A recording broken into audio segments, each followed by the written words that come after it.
Peter's now joining us. The number 2 pick, San Francisco 49ers. Schrags, tell everybody who the sources are telling you is going to be a Niner. The quarterback who went 12-11 for Brian Kelly at Notre Dame, Mr. Deshaun Kizer, the redshirt sophomore, 21 years old, 6'5", 235 pounds. Colin, I'll tell you this: we could talk about Watson and Kizer. I've been doing this probably 10 years professionally.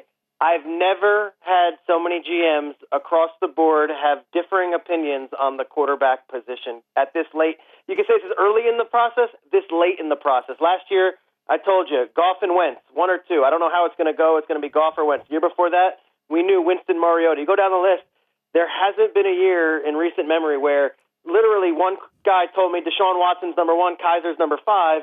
Another guy tells me Kizer's number 1 and Trubisky's number 2. I mean, it's all over the board, but Kizer is the guy who's viewed as the biggest upside. And we can go from there because I know you're talking up Watson and, 28-2 as a starter, all this stuff. Colin, he threw 28 interceptions in college. And look at the first-round picks around him. He's got the number 1 wide receiver in Mike Williams. He's got, Shaq Lawson and Vic Beasley on defense. We could do a lot of analysis and paralysis by analysis, but going into the combine right now, I believe across the board, people seem to like Kizer more than Watson. Okay, I get the size thing, but he was bad in close games late. The video we just showed there, he completes 59%. The windows get smaller in the NFL. I mean, listen, what you're basically telling me is the GMs don't like any of these quarterbacks. Isn't that what you're... No. Bad draft for quarterbacks. I mean, look, last year these teams were trading up because they thought Wentz or Goff might be the thing. This year, I doubt any team's trading up. If anything, look for a team to trade back. I got San Francisco taking them too.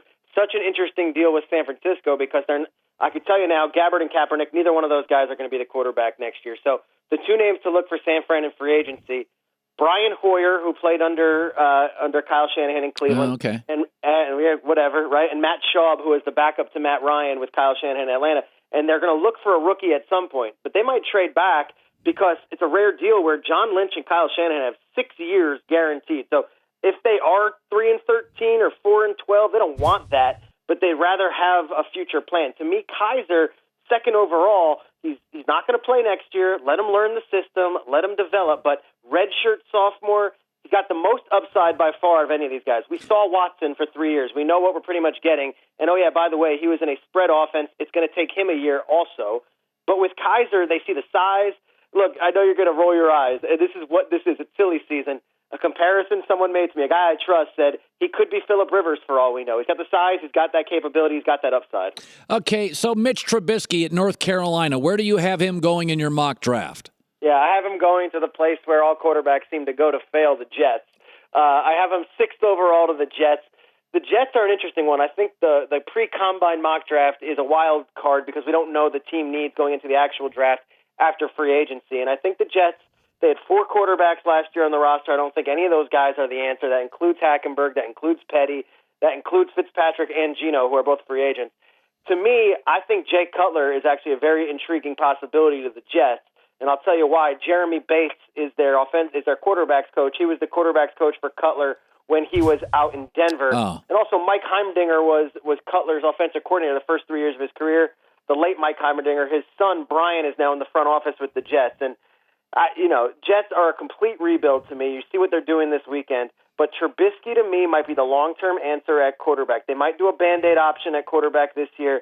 And Trubisky, big body, same kind of thing. Only played 1 year because Williams, the kid last year from North Carolina, was a star also. But Trubisky did some special things this year. And, again, it's those classic figures like, the size and shape of him and all that stuff.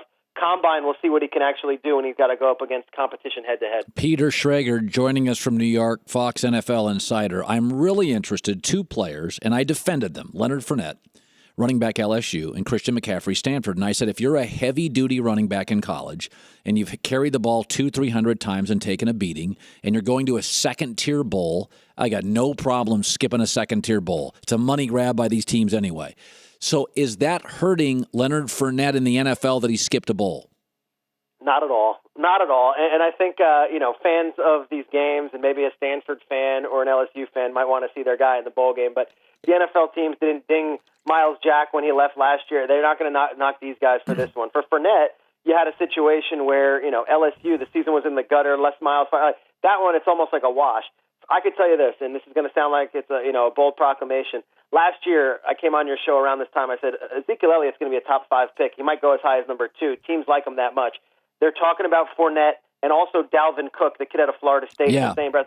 I think Fournette opened doors for other running backs, and it's okay to take a running back again in the top 5. It used to be this taboo thing, and you're risking your job doing it. Ezekiel Elliott had such a good season. Fournette, I have going number 4 to Jacksonville, and McCaffrey is a bit of a wild card. I think people want to see how he does at the Combine here. I have him going 23 to the Giants, a little bit later in the first round, but between those two guys and also Dalvin Cook, I think we have 3 running backs that are going to go in the first round. And finally, Peter Schrager, I think a really interesting player. Now, this player also missed a bowl game, but it didn't feel the same to me. It felt a little selfish. I don't have all the information, but when I read the story afterward, Jabrill Peppers, who I find sort of a Shaq Thompson at Washington, a little bit of a tweener, a little bit of a honey badger feel. I know he's a great athlete, dominated college games, the Michigan defender. How did that play miss on the bowl, and where is he going to go? What are people telling you? Teams have no idea what to make of Jabrill Peppers. That could be good, it could be bad. Here's what is. I heard someone say he might, on another network, he might go in the top 5. Where?